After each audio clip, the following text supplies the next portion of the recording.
Welcome to Canada's Court, and it's another loss for the Canadian women's basketball team. They lost to Australia 70-65.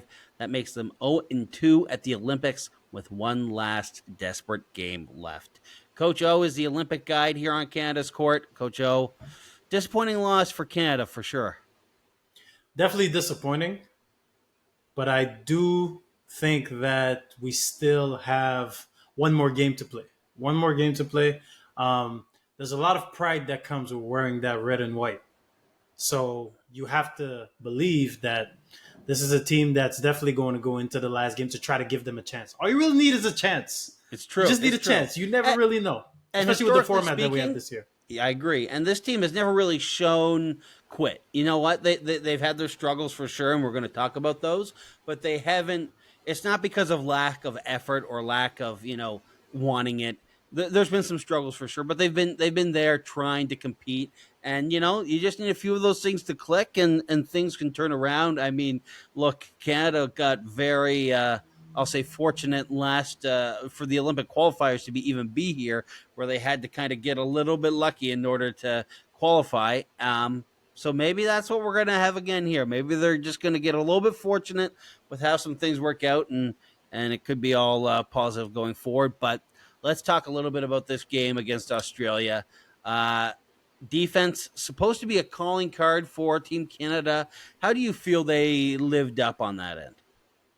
I feel like especially in the first half, you felt like the coaching staff had made a conscientious decision to inform the team that we have to go, defense has to be the calling card. We felt like defensively we were picking up a bit higher up on the court, right? We were disrupting. Our bigs were moving and being active, having the hands up. And even on the box outs, right? I think a good indication of a team that is going to do well defensively is, are you reacting to the other team's offense, or are you in position when things are happening? I felt like a little more in the first half than for in the second, when we had to, combine defensive efforts and execute on offense, right? Yep. I think for the most part, defense was definitely a premium that was put on it for the beginning of this game, because you have to look at, in terms of energy and in terms of everything that translates basketball wise. There was a lot of situations where I felt like everybody was fighting for the rebounds, right? The way to measure that is, when the ball goes up, are you hitting the offensive player first? Yeah. So you did feel like we were initiating a lot of the physicality in this game. And that translated to us not necessarily having to, one, play against a set defense every single time, like we talked about in the first episode, but also causing a couple of cross matches. And a lot of times defensively, coaches will match up certain players with players that they feel like they could guard and contain on the perimeter. Yeah. If you get a good defensive stop and you push the ball, it's hard for you to get matched up. And I think like that is something that your defense kind of helps you to get into more stuff offensively. Well, let's talk about the offensive end. Obviously, a lot better than their game against France. They didn't have that tough 2-point quarter like they did against France. We talked a lot on the last recap podcast on the women's team about, how quickly Canada was getting into their offensive sets. The defense of France was really kind of putting pressure on them. Like you mentioned in that podcast, they were kind of studying their offense at like the 14-second mark on the shot clock, which doesn't give you a lot of time. How do you feel they did that game? Was there enough adjustments made there? It was better. Yeah. I think we got into a lot of things because of our defense, but I do think that certain players came off the bench and provided good energy. I'm a fan of Sammy Hill. Just for her to be able to come in and play a total of 16 minutes only provided 5 points, but you you felt her on every Hmm. possession that she was there. It's either defensively she was picking up, or offensively she was just kind of alleviating that load that our starters had. When she came in, she was able to run the offense. We had a couple of minutes where we had the opportunity to see Sammy Hill paired up with Silas Swords. I think those are always fun to watch, Hmm. especially for the future of this program. But I think offensively, you felt like in terms of initiation, especially in the first half, you felt like we were getting into our stuff a bit earlier. What I really like about Sammy Hill's game is that she's able to keep the defense off balance, which is what we were kind of hoping that our primary guards would do. But she comes off the bench and she's running the offense, but she's not afraid to, when she gets the opportunity to get a paint touch, you felt her getting to the paint, and automatically that causes a collapse. And we know the domino effect that that could have, because now you're kicking and you're spreading the ball around, you create closeouts, and it puts the defense in the whole bind, Phil. Yeah, and when you talk about those dominoes that fall, when from getting into the paint, the big one this game was Bridget Carleton. She was 5 of 7 from three, at 19 points. I believe she was also. We looked at this just before. She was a positive on the court. She was a +6. Really played great from really great game from Bridget Carleton with her 19 points. But the second leading scorer, Kia Nurse, she had 12 points, but 3 of 14 from the field. Tough to have that from your kind of second option there. How important is it to have kind of a second scorer who can shoot reliably from deep and even just get you a few more points? Absolutely. I think offensively, as a team, from a team concept, when you have the ability to know that there are two reliable offense or even three at certain times, it kind of causes you to relax, and the flow of the offense is better. And flow is big in basketball. You feel like on this specific team, from me watching the game, I'm a little bit. I know Bridget Carleton is going to give me a certain amount of production. Where the unrest, I'm going to call it unrest, where it comes is you're a bit unsure about where you're going to get the secondary and tertiary productions. Yeah. I found Kia Nurse, a lot of her shot attempts and the things that she would get going to the basket, it was almost like hard baskets, right?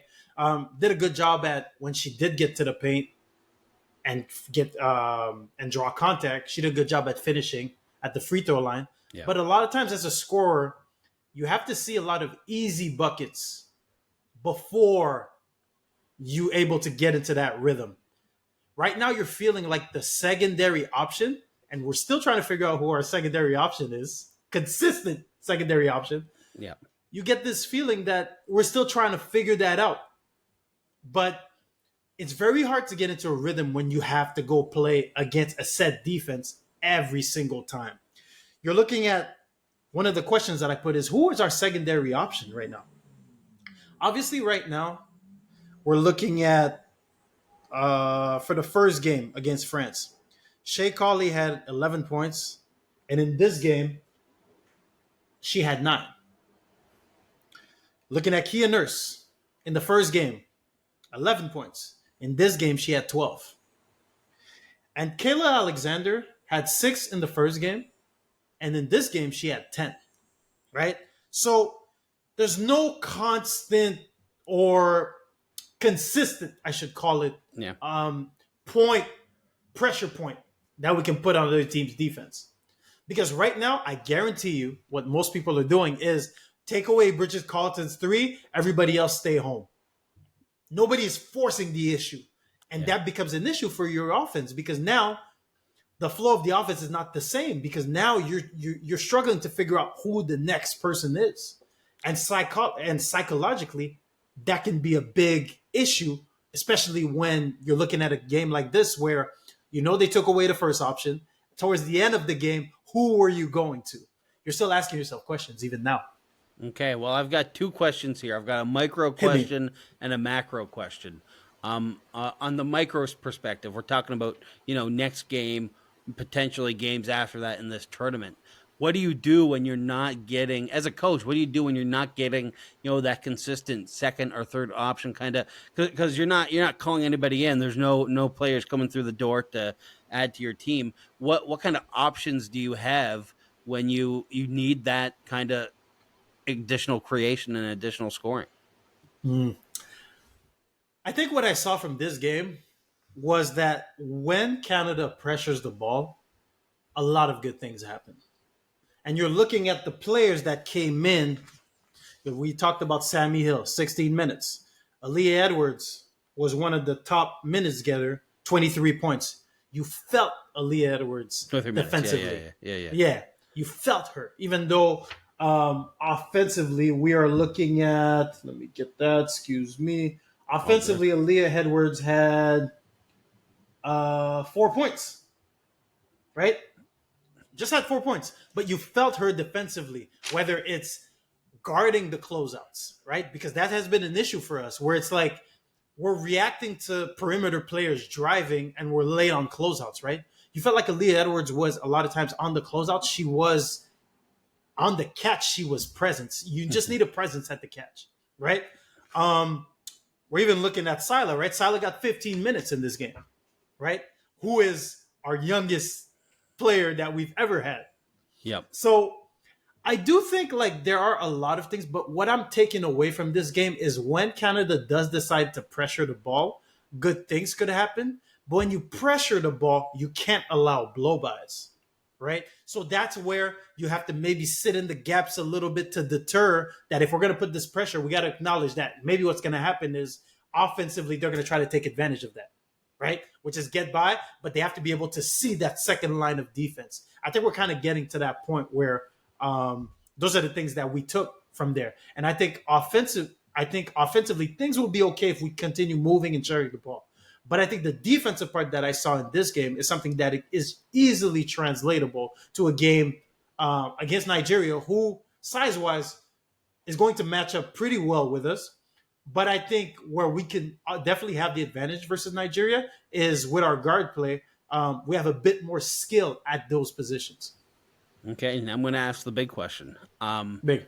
This is This is going to extend beyond this Olympic Games. When you think about a team building perspective, this isn't like the NBA or the WNBA where you can make a trade and make a signing and bring in a new player. You're left. You got to play the cards you're dealt, and so in that, with knowing that, what does Team Canada need to do going forward to kind of make it so this is not as much of a challenge in future iterations of this team where you feel confident with your second or third scorer? What does that look like? What do you think they need to do here going forward? You're not gonna like my answer because I keep saying the answer on every episode, but I think what they're probably going to try to do is we're gonna use the next game versus Nigeria, and we're gonna use that as a kind of like a thermometer to decide how we're gonna move forward, right? I think the mindset going into that game, obviously we talked about having pride. The mindset of that game is we're gonna come and we're gonna give Nigeria our best punch. Mm-hmm. Right? So we're gonna try to go for it right away. You're gonna feel I'm gonna call it desperation, but I mean desperation in the best way. Mm-hmm. You're gonna feel the desperation going into that game. And then afterwards, towards how the game is going, if we get a big lead or if knock on wood, I hope people could hear me knock on wood. We hear it. But yeah, I think knock on wood, if things don't go the way that we want them to, what you might be able to see Canada do is use those minutes for the future of the program, right? Knowing that we could get Silas Sword some minutes. We can get Aaliyah Edwards more minutes. Kassan Prosper as well, right? I think those are different ways that we can go about it. But I think don't expect Canada to waste Olympic minutes, I'm going to call them.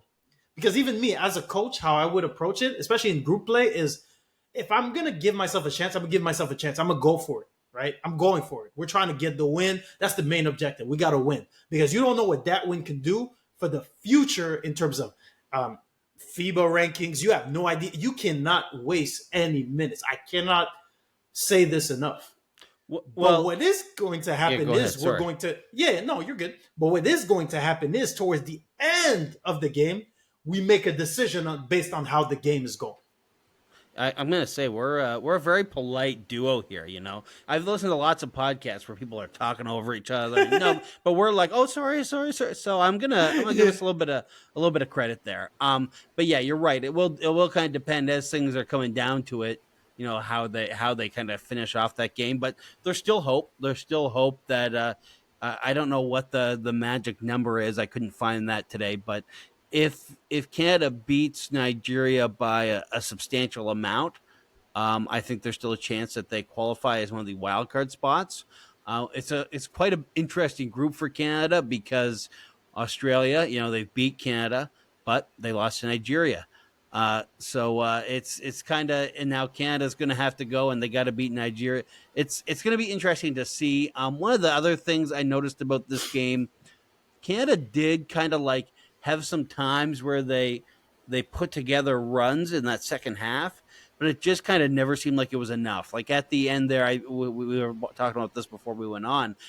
They had it to 62-55, just under 3 minutes left. Australia calls a timeout, and then boom, boom, boom, Australia builds that back. Now it ends up being a 5-point game just because of some like last few minute shots. But that really kind of showed, I guess, the experience and maturity of Australia when you're able to have a lead like that and just keep the other team just far away enough that they can't really kind of dig into you. You know what I mean? Mm-hmm. The biggest difference right now, in this game, is Australia in terms of depth of roster, in terms of experience. They're deeper than us, right? The end of our bench is very young. A lot of these young women are not in their, are not even into their professional careers yet. Mm-hmm. If you think about it, right? Lee Edwards, just a freshman. Sorry, freshman, just a rookie right now with the Washington Mystics, right? But you're looking at Silas Swords is going to Michigan this year, They just right? started As a their first rookie, year. Yeah. yeah, you know what I mean. And Kassan Prosper is with Notre Dame. So we have very young players that is almost expecting to produce against professional women players. Mm-hmm. That's a hard task. I mean, But then, Australia's got a player who's mhm, 43 years old. I forget her name. I should know it, but who's won multiple MVPs across multiple mhm. leagues, and you're going up against 18-year-olds. Yeah. Yeah. No, for sure. And I think like that's something that puts a lot of pressure on the the starters, right? The players with experience. They have to be ready to produce, and they cannot have any dip. You're talking about Lauren Jackson. Lauren Jackson Lauren is Jackson. 42. Thank you. Thank Yeah, you. Lauren Jackson. Yeah. Um, but again, that is also something that can also play to our advantage because you think that when you have younger players, you may take advantage that the fact that they're not really worried about the moment and that in that situation, like the way that I would almost approach it as a younger player is almost like, well, I'm not even like, what am I doing here? Like I'm not even so, you know what I mean? Yeah, And yeah, kind of you're like that. supposed to be there, right? Like you're not You're supposed to supposed to be be there. there. You're not. I mean, yeah, you're not like expected to be the star. More the Whereas game. where someone like Bridget Carleton has been there, and there's a bit more expectations on her. Yeah, absolutely. So with that, the as a young player, a lot of times your job is simplified, especially on a roster like this, where all you got to do is just not turn the basketball over, play hard on defense, rotate, talk, right, and just make good decisions on closeouts. Very simplified, right? If you can do those things at a high level as a younger player, you have a future. And I think Absolutely. like that is probably something that, in terms of us, our margin of error is smaller, especially when we go deep into our bench, right? Now, this is definitely not going how Team Canada wanted it to go or even expected it to go. I watched Bridget Carleton do a post game interview on CBC, and she was very emotional. You could see like it was really impacting her. How do you mentally bounce back from two kind of very disappointing losses like this? You got to take it one game at a time, Phil. But also, you got to also make sure that you highlight the good things from this game because again, we talk about especially in the tournament like this and in basketball season in general, right? But this is obviously the Olympics, so there's a bit more pressure, right? Mm-hmm. And there's less time, but the games are not operated in silos. There's always stuff that you could translate from one game to the other. I think in today's game, what I saw Kayla Alexander that was uh, more engaged, more that had a bigger impact, not just offensively but defensively too. We're looking at early in the first two scoring possessions that Canada had. Kayla Alexander was involved, right? Kia Nurse rebounded and pushed the ball in transition. Kayla Alexander had a deep post touch, right? Where she caught the Australian defense reacted. She kicked it out to the corner. Bridget Carleton made a three. That started getting Bridget Carleton early, right? We're looking at the second one that I have is Carleton. Bridget Carleton had a rebound, so she outlet the ball to Shea Colley. Shea Colley pushed the ball in transition, and Kayla Alexander ran in transition and stopped in the middle of the key and set a screen, and Shea Colley got all the way to the basket, right? So if I am on the coaching staff, I'm highlighting some of these things. I'm showing that, okay, you can have an impact and you were very impactful, especially in that first half.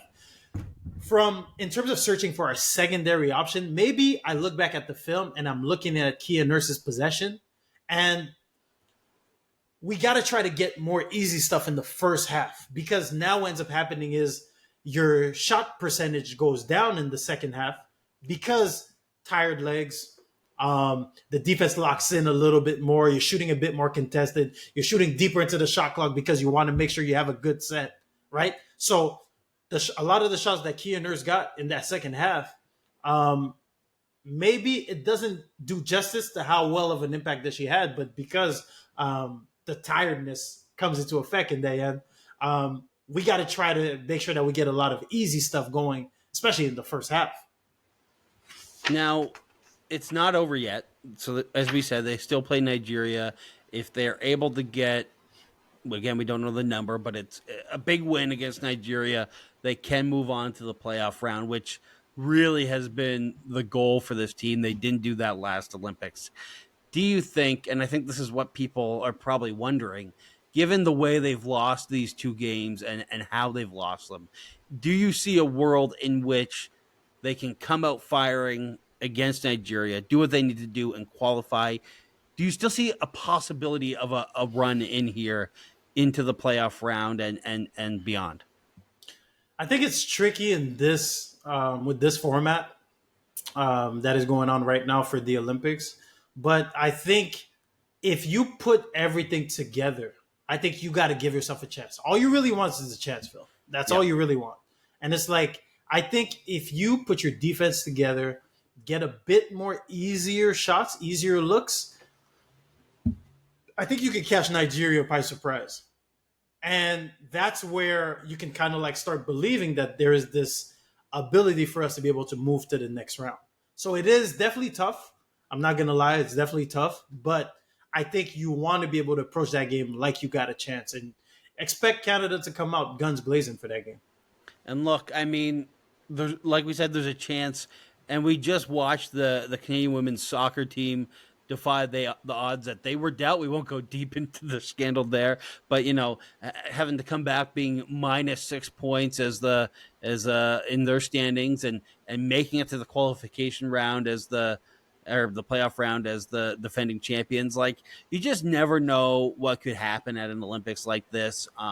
So and let's be honest, we're hopeful guys. We're optimistic people. So we're gonna be watching that game on Sunday. We're gonna be cheering. I won't be cheering too loud because my wife will definitely still be sleeping. So I will be cheering very quietly. Maybe I'll be sending text to you or something. But we'll be cheering.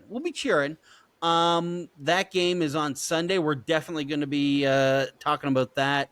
And then also we'll just quickly plug it. Of course, tomorrow we've got the men's team is playing Spain. You excited to watch another one of another Shea show or Jay Barrett show on the men's side, or Dylan so many guys you could the Dorter Chamber. It's a lot to be excited for there. No, for sure. Excited for that one. I think the goal is we want to finish 3-0. I think Mm-hmm. that would be a huge step to us medaling. Yeah, definitely looking forward to it, Phil. It's gonna be fun. We're gonna be talking about all of it. And we'll be cheering along, even if it's ever so quietly on some of these early morning games. Coach O, thanks for coming on. It was great to chat with you. Appreciate it.